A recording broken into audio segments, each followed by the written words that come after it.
Hey, salut!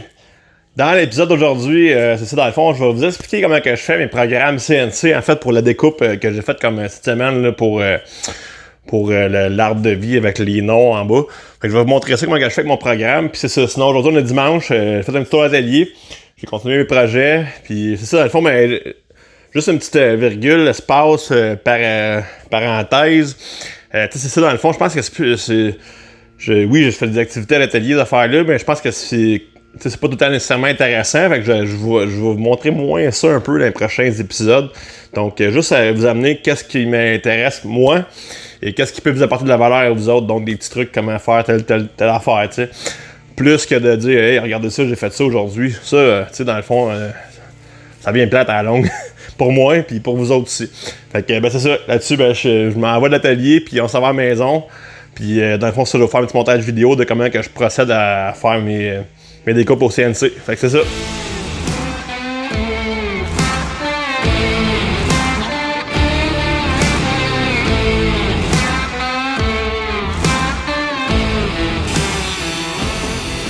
Comme premier, je vais vous expliquer comment que je procède pour faire mes gravures au CNC. En fait, qu'est-ce que je vais vous expliquer là-dedans, c'est quel logiciel j'utilise, puis quel type de bits que j'utilise. Des bits, c'est des couteaux pour faire les découpes. Quel type de matériel que j'utilise pour faire comme le bois, en fait. Fait que je vais tout montrer ça, drette là. En fait, les bits que j'utilise, c'est des bits comme ça, les Titanium Blue. Puis comme vous pouvez voir, là, il y en a une couple qui ont eu mal aux dents. Ça fait partie de mon apprentissage. J'ai cassé quelques bits en apprenant comment la faire fonctionner.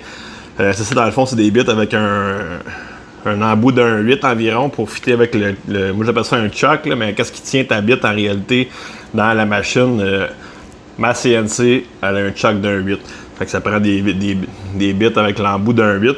J'ai ce kit-là, en fait, puis là, je pense d'en commander un autre pour avoir différents de ça, parce que tu peux avoir des bits avec l'embout rond, là, tandis que ceux-là, c'est comme des... C'est comme des upcuts, si on veut, là, avec une vrille spéciale dedans, tandis qu'il y en a d'autres avec des straight cuts, que c'est des coupes droites, qu'eux autres, ils vont te faire la belle coupe de côté, mais le fond va être moins beau un peu. Plein d'options. Dans le fond, j'ai regardé sur Amazon, vous allez pouvoir vous trouver ça, ces petites bits-là.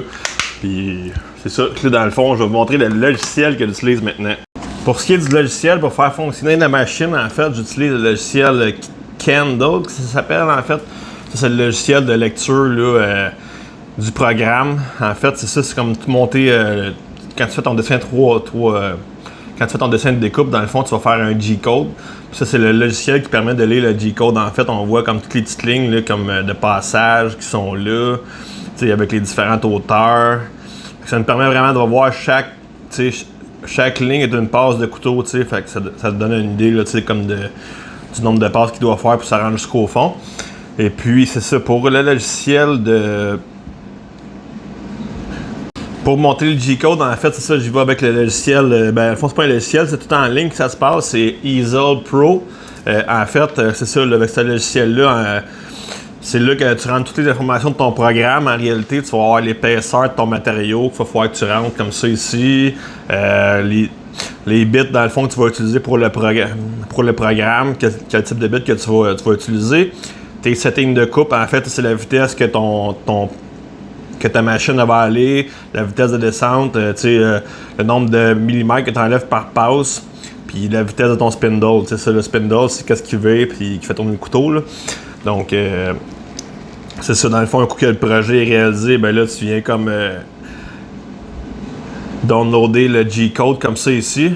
Puis c'est ça, il y a un autre aspect que ce logiciel-là a commencé à intégrer que je trouve hyper intéressant. Puis je vais vous montrer ça dans un petit peu. Ça sera pas bien long. Projet, open. J'ai un projet ici que j'avais commencé en fait pour un déguisement d'Halloween. Mais c'est ça, ce programme-là maintenant permet de faire la coupe 3 dimensions. Vraiment comme parfaite. Là, on voit vraiment comme les coupes là, comme on peut aller chercher une profondeur. On peut pas mal faire d'affaires avec ça. C'est quand même assez relativement cool. Comme je ne l'ai pas testé encore à 100%. Pour ce qui est du 3D, je n'ai pas testé ça encore à 100%. Mais ça va être des prochaines choses à faire. Mais que j'avais moins de contrats de CNC à faire. Fait que j'avais du temps libre pour ça, pour la machine. Fait que c'est ça, une fois qu'on a le G-Code en fait qu'on a créé avec Easel Pro, on vient l'importer dans ce logiciel-là.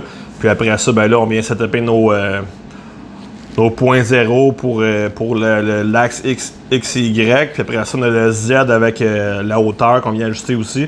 Mais ça, vous êtes peut-être mieux d'aller voir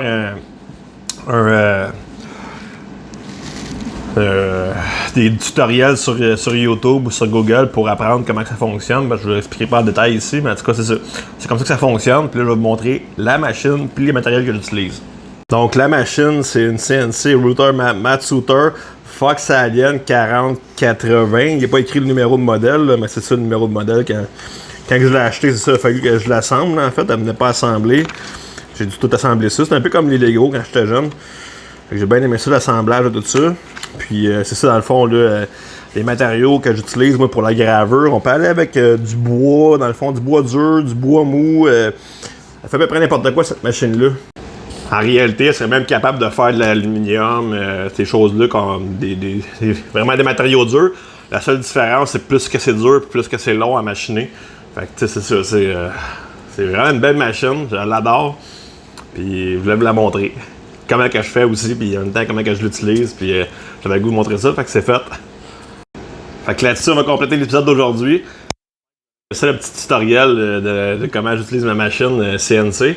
Puis, ben c'est ça, on se voit demain pour ou une autre journée, là, comme vous voulez. Puis, je vais vous montrer d'autres choses à travers le temps. N'oubliez pas que je vous aime, puis on se dit à bientôt dans le prochain épisode. Bye!